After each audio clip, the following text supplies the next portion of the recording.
Graça e paz, meus queridos, como é que vocês estão? Hoje eu estou aqui para a gente falar um pouco sobre libertação.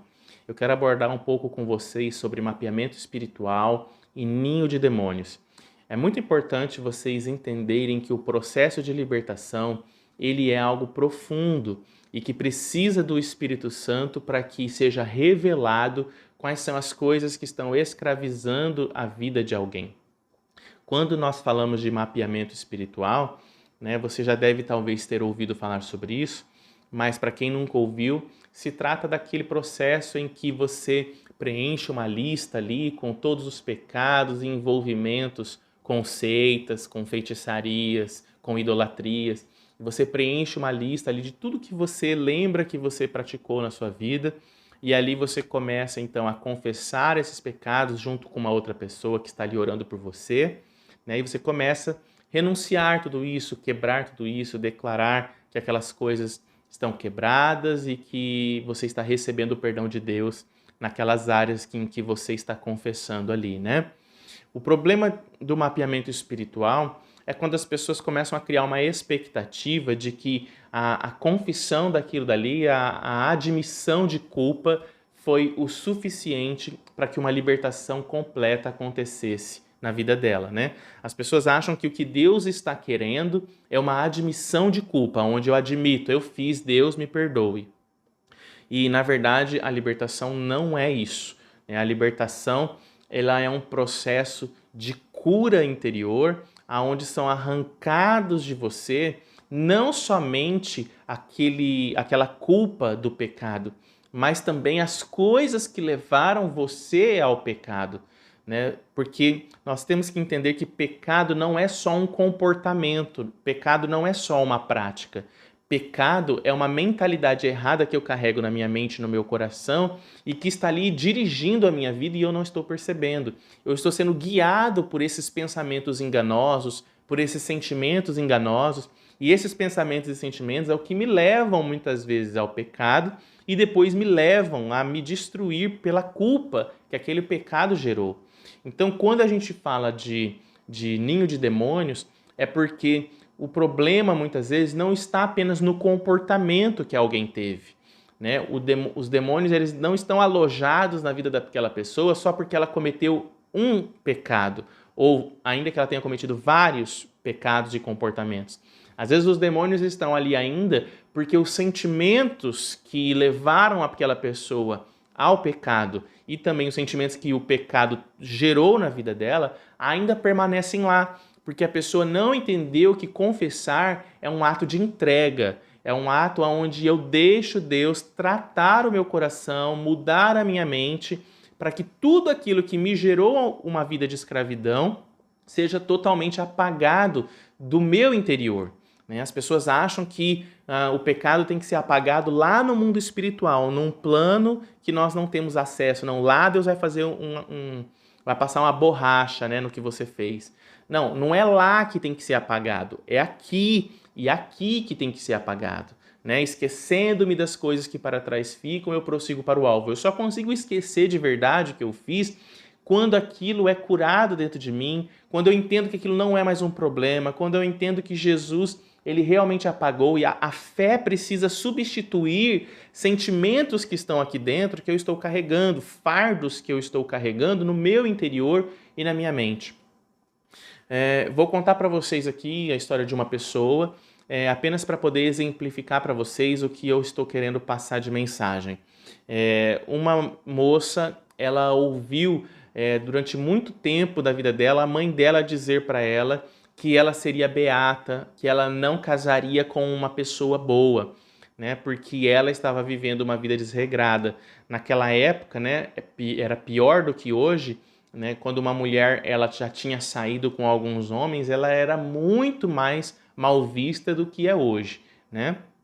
E aquela pessoa já carregava, né, um pouco de culpa por ter feito essas coisas, ter tido relações íntimas fora do casamento, no tempo de solteira, e a mãe dela ficava ainda jogando na cabeça dela de que ela não casaria com um homem bom.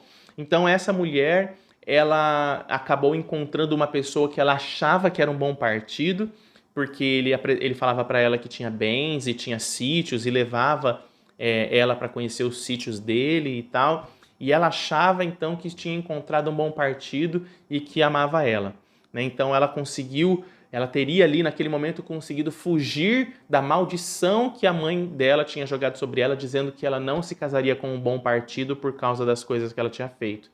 Então, para fugir daquilo que a mãe tinha falado, ela quis casar-se com esse homem. E durante o relacionamento conjugal, ela descobriu que esse homem ele era uma pessoa assexuada, né, o que significa que ele não tinha prazer sexual nem com homem nem com mulher, né, ele tinha alguns problemas, até mesmo problemas mentais, psiquiátricos, e esses transtornos que esse homem tinha fez com que ele não fosse um bom marido, ele não gostava de trabalhar, e todos aqueles bens que ele falava que ele tinha, na verdade, pertenciam à família dele e não a ele.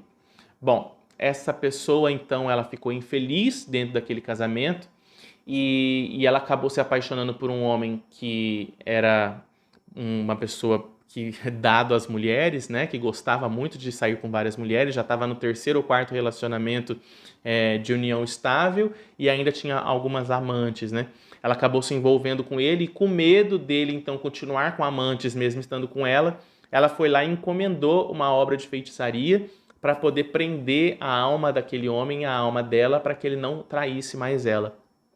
E isso condenou a vida dela a uma escravidão durante muitos anos, sofrendo. Ela teve um filho com ele, mas sofreu horrores e horrores, porque ele não parava de trair ela e passavam a ter uma vida assim, de agressão física dentro do relacionamento conjugal, porque o problema dela, né, não é exatamente a feitiçaria que ela fez, mas um conjunto de feridas no emocional dela, na mente dela, que levaram ela a buscar a feitiçaria, né? Pecados lá do passado que ela cometeu justamente porque já havia uma carência paterna, uma carência materna, a tentativa de fugir da maldição da mãe, aquela palavra de maldição gravou na mente dela de uma forma muito forte.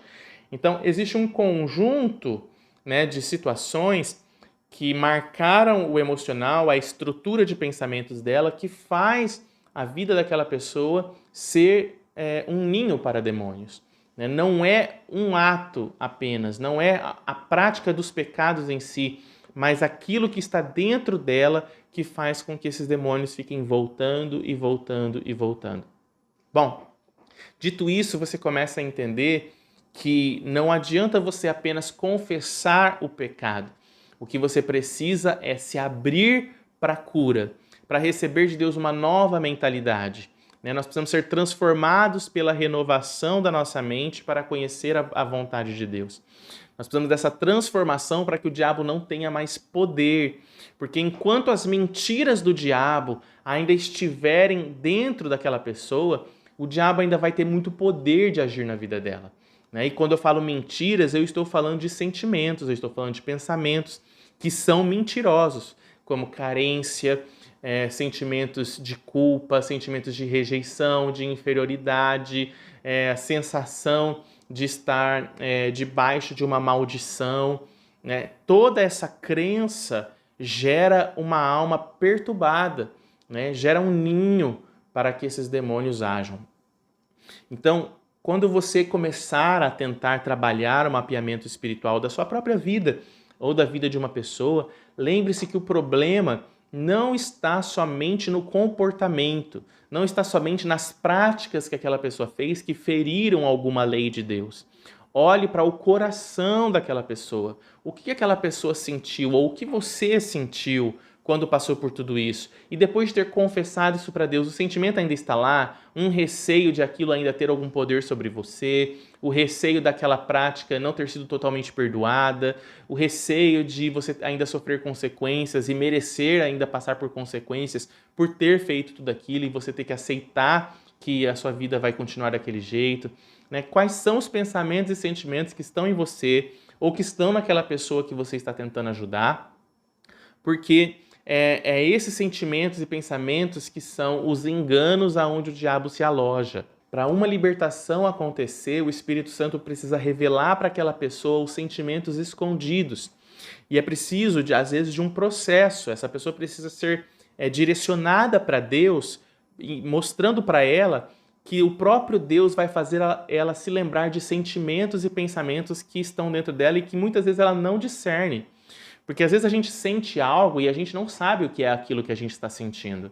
Às vezes a gente carrega uma visão, uma sensação de desânimo, uma sensação de frustração e a gente nem se lembra quando foi que aquilo começou, por que é que nós estamos interpretando a vida dessa forma, por que é que nós estamos desanimados, frustrados, né? Qual é a razão de tanta frustração que a gente está carregando.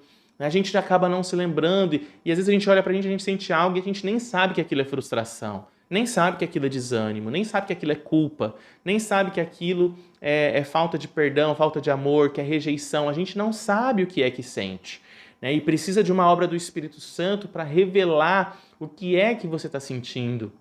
E às vezes, quando foi que aquilo começou na sua vida? Para que haja uma cura, um coração mais aberto, você consiga se abrir completamente, ou dizendo, Espírito Santo, isso começou no momento em que eu acreditei nisso, no momento em que eu fui iludido com isso, no momento em que eu passei por aquilo.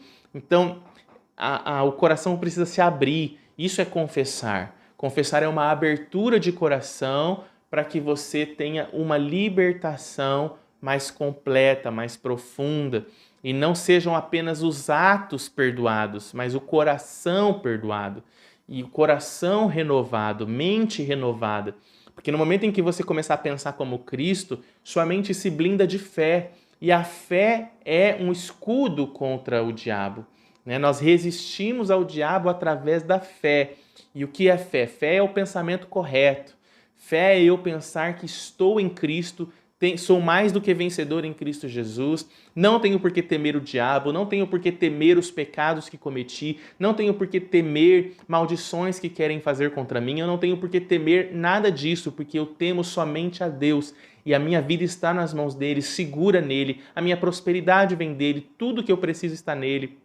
E no momento em que eu blindo a minha mente com esses pensamentos, com essa mente de Cristo, né, a libertação acontece. Porque eu conheço uma verdade que é maior do que a verdade do mundo. A inveja existe? Existe, mas a verdade de Deus é maior do que a inveja. A inveja na minha vida não tem poder. A idolatria existe? Existe, mas não na minha vida, porque a verdade que eu conheço é maior do que a idolatria. Mas os demônios existem e podem fazer alguma coisa? Podem na vida dos outros. Na minha vida ele não pode fazer, porque eu creio em Jesus e o que está em mim é maior do que o que está no mundo. Então, quando eu vou revestindo a minha mente dessa fé, o diabo não pode mais me atacar. O diabo não pode mais me atingir, né? E é claro que essa construção da mente de Cristo, ela é um processo. Às vezes, a vida inteira, você vai viver construindo novas fortalezas na sua mente da mentalidade de Cristo, né? E existem áreas que talvez você ainda seja vulnerável hoje. Eu também tenho áreas em que sou vulnerável, mas nessas áreas em que eu sou vulnerável, Cristo me esconde e Ele trata comigo, Ele fala comigo, Ele vai querer revelar para que eu seja ainda mais construído na identidade de Cristo, né? Então, meus queridos, libertação é algo muito mais profundo do que uma mera confissão e admissão de culpa. Libertação é uma mudança de coração e de mente. E eu preciso, então, descobrir em mim aonde é que eu preciso mudar o que eu estou acreditando. Se eu estou acreditando que algo não vai dar certo por causa disso e daquilo, eu preciso mudar o que eu estou acreditando. E eu vou saber qual é a resposta certa para o que eu preciso, me relacionando com Deus e me relacionando com a palavra de Deus. Amém, queridos? Bom, era isso. Eu espero que esse vídeo, essa pílula de conhecimento aqui, possa ajudar vocês a terem discernimento das coisas espirituais. Eu vejo vocês no próximo vídeo. Até lá. Tchau.